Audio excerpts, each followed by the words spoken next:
Hey, my name is Joshua, and I had the privilege of being a part of the No Game's 168-hour film crew.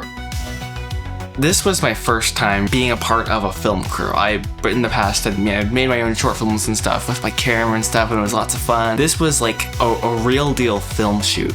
Mark Nelson, who ended up directing this project and producing and stuff, he sent a message in the Discord server I'm in. It was like, hey, we are thinking about making this film. There's some people involved. Anybody interested in being a part of this? So I was like, I've never been a part of a film crew before. I'm a noob here. He was like, that's no problem. If you come out, we will put you to work, basically. So I'm going tonight. And thus began the longest solo road trip of my life so far. For context, I'm over in Illinois, and he's over in New Hampshire. Now that's 1,000 miles of driving, and thankfully, it was incredibly uneventful. And I mean, it was literally uneventful for 16 hours. I'm here, so I should probably record something. I'm very tired, and yeah, I will get back to you guys tomorrow. Just a month beforehand, I had actually met Mark in person at the Christian Worldview Film Festival. We're not here to talk about the Christian Worldview Film Festival, though.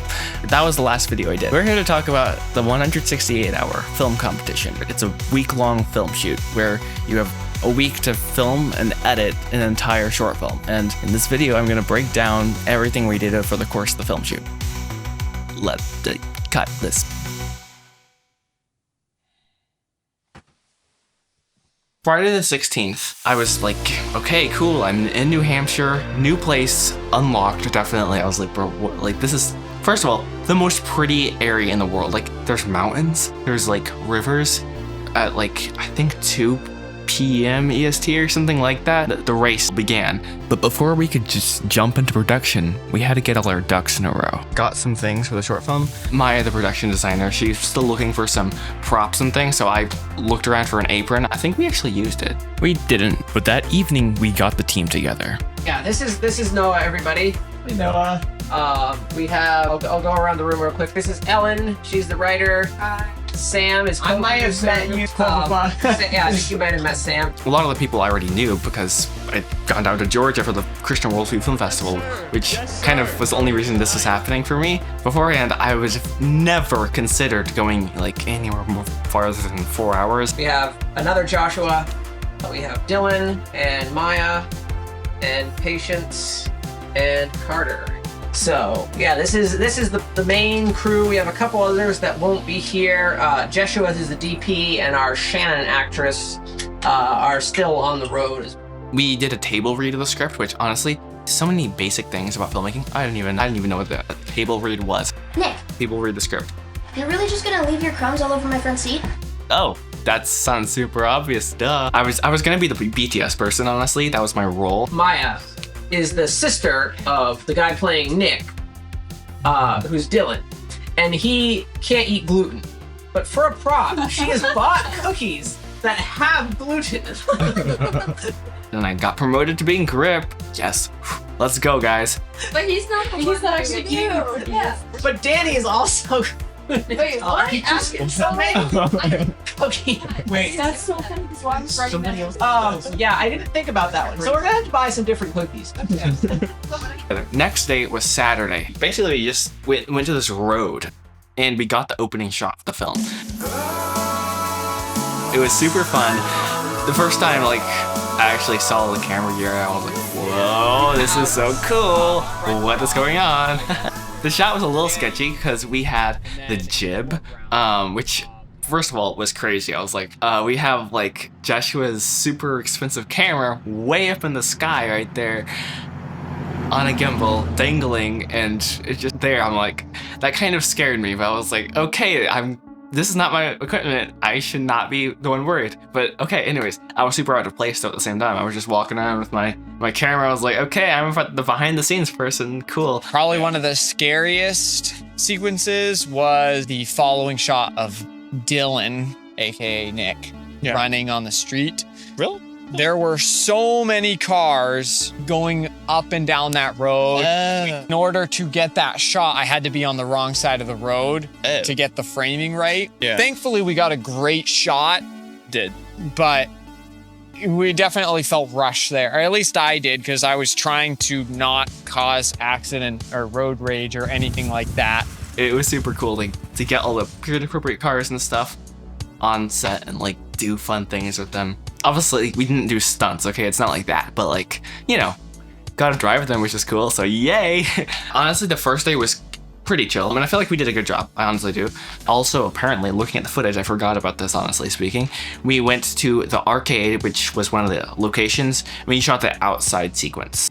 The setup, the shot, the car, which is fun. Honestly, my favorite part of the whole filming process is the camera, duh, but nerd. It was super cool to work with Joshua, who is the DP. He really knew his stuff, which was super duper cool. Foreshadowing intensifies. And then lastly, at the end of the first day of filming, Joshua was a goat and did dailies. So he, like, go through all the footage, cut it up as, you know, roughly as you can. And then also, my brother Caden, he was here at home and we kept sending him stuff to do a custom score. What is this you're playing? My brother was Caden's messing around. Song like ideas for the score. Oh. So this is what's going in Shannon's headphone. Is that? Oh, that's actually not too bad. Is that actually an 80s song? No, my brother made it just a few days ago. Wait, in all I mean, fairness, it's kind of 80s. yeah, I was gonna say 80s. They did. I guess so. they Yeah, did- you know, Well, if don't it's- stop. If he's gonna believing. scream, Worse he needs to go than- hard on the guitar too. But Then he doesn't know we have this. So. Yeah. Yeah. He's like, don't show this to anybody. He's like, ah, great. So we had a lot of pieces set.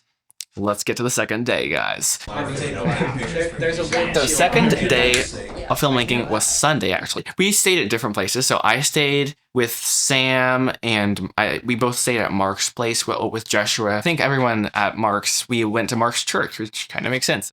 But then Sunday afternoon, we got together and started filming the basement sequence. This is where things started to get more interesting. Props to Mark for coordinating everything. I did not realize how much went into producing, nor did I understand what producing meant. How's it going, Mark?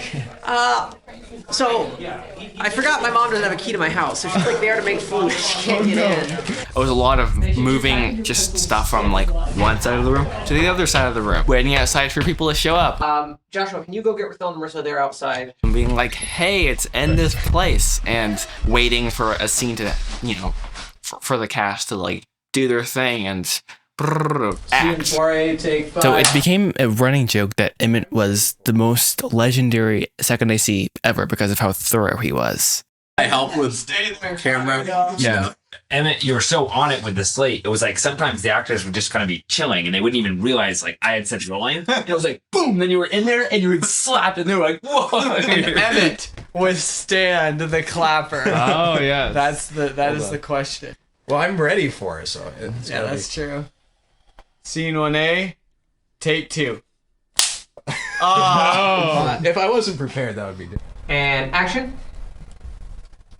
So what are we thinking? Eggs, crank calls. Fork the yard, soak the windows. No, Nick. We're above such things. I don't act. Or do I? All right, are we ready for another I take? actually ended up doing some acting later, not for this film, but that's for the video that's coming after this. So this video is actually part of a 3-part series. First video is about my Christian Worldview Film Festival Georgia trip. This is the second video, and then third video may or may not be a video where I acted in another short film. Anyways, that's later. So stay tuned. Now I'm guessing most of you guys are new, so you don't know this, but this whole channel, honestly, beforehand was about me trying to make an animated feature film. Alone. Unfortunately, or maybe fortunately, things didn't go as planned. Even after 2 years of work, it hadn't finished.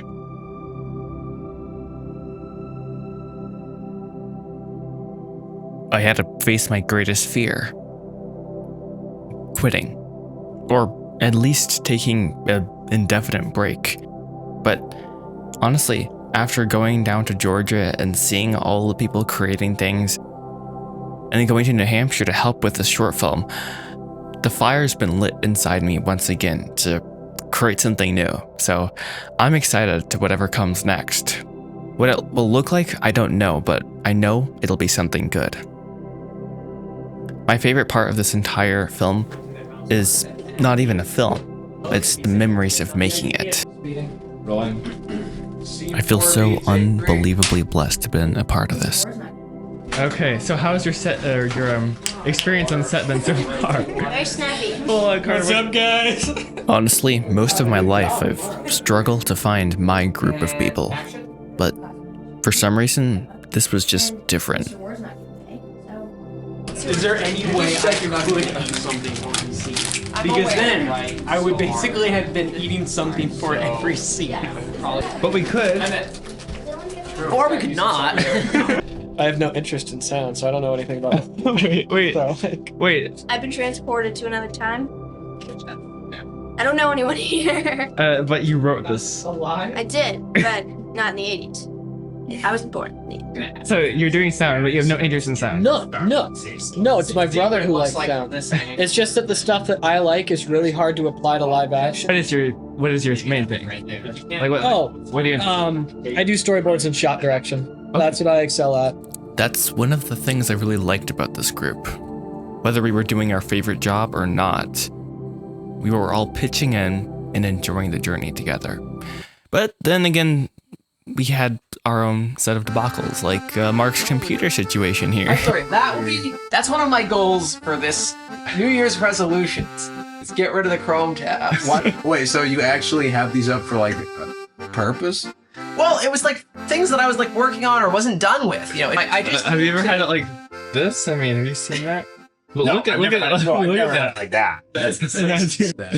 I didn't even know that was possible. And then, at the end of the day, Emmett actually had to leave because he couldn't be there for the whole shoot.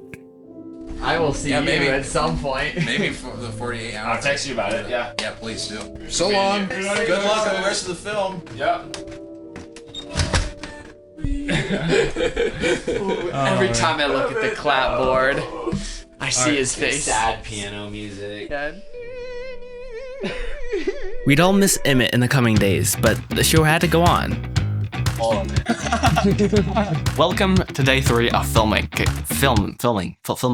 So this was interesting this day. But yeah, I've been acting probably longer than most of you have been alive. Yeah. Monday's scene to film was actually the arcade sequence, which was at night after the arcade closed. All right, can I get actors to places? Hey, Dylan.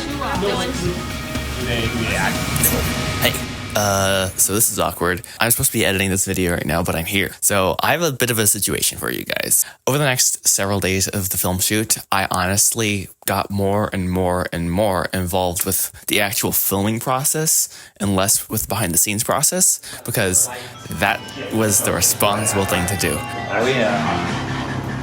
That noise will cause issues. It's so loud, so much louder than the rest. I started to pick up they're looking over there, that they might need that thing over there. You were the chosen one. I'm sorry, Daniken. And just like trying to be aware of things and just help. Also watching through the footage now, I apparently was a boom operator a lot of the time. I honestly forgot about that until right now, so that's fun.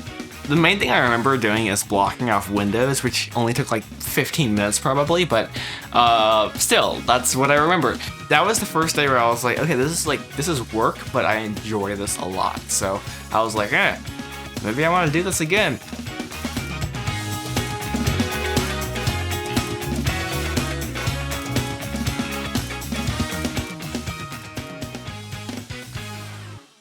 Okay, dokie, day number 4. Rolling. Was a crazy day. Take 2. Wanna know why? We gotta film in a diner.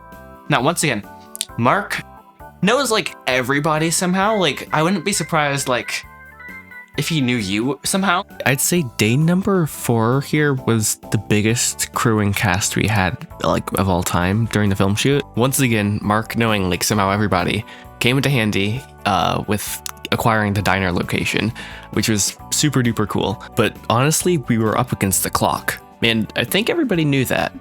Even though we had done a lot of work over the past few days filming scenes and stuff, it would have all been for naught if this scene hadn't worked out.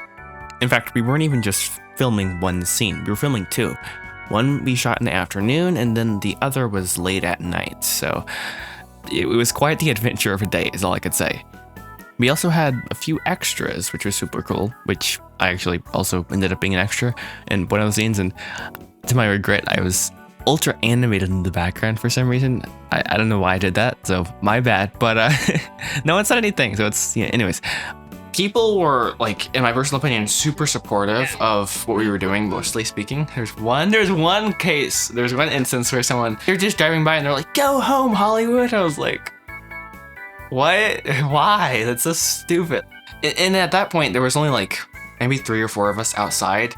I think we had the jib out or something. I mean, it wasn't like even that much equipment out, so I don't know why they thought we were Hollywood, but it was like, whoa, we've upgraded, we're Hollywood. And also, last but not least, we had Donna on set, who was both an executive producer and played Donna in the movie. Donna has worked in the TV industry and the movie industry for years, and it's super cool to work with someone who had that sort of experience. Day number 5 of the shoot was Wednesday. Honestly speaking, this was like the last hurrah. Just like the day before, we actually shot multiple scenes, some during the day and some during the night. There's a lot of preparation, and honestly, the climax of the movie sort of happens in one of the scenes, so I'm not gonna spoil that, but I will show you some of the shots because they look super duper cool. While you probably won't be able to tell this while watching, we actually had to film the other side of the street for this scene at a completely different location because the house we were filming at did not exist next to the arcade like it did in the script. So I wasn't so sure how that would work out, but it turned out way better than I actually thought it would. And then it hit me. This was gonna be over before I could blink. That was actually the day we wrapped. That was a long day. A lot happened. Definitely was an experience. There was a lot of unexpected turns, twists, and really fun things to shoot, especially the running scene at night. That was the cool. preparation for that was really great. We had Joshua on the C-stand, setting up the 600D, aperture 600D rather, running the whole lighting situation as I was helping set up the slider, switching out lenses as need be. But then when it came to actual shooting, I ended up being the master fanner. I guess it's probably in the grip department, whoever is in charge of blowing the smoke around. And Liberty was in charge of actually blowing the smoke out of the machine. Scene 6A, take 1.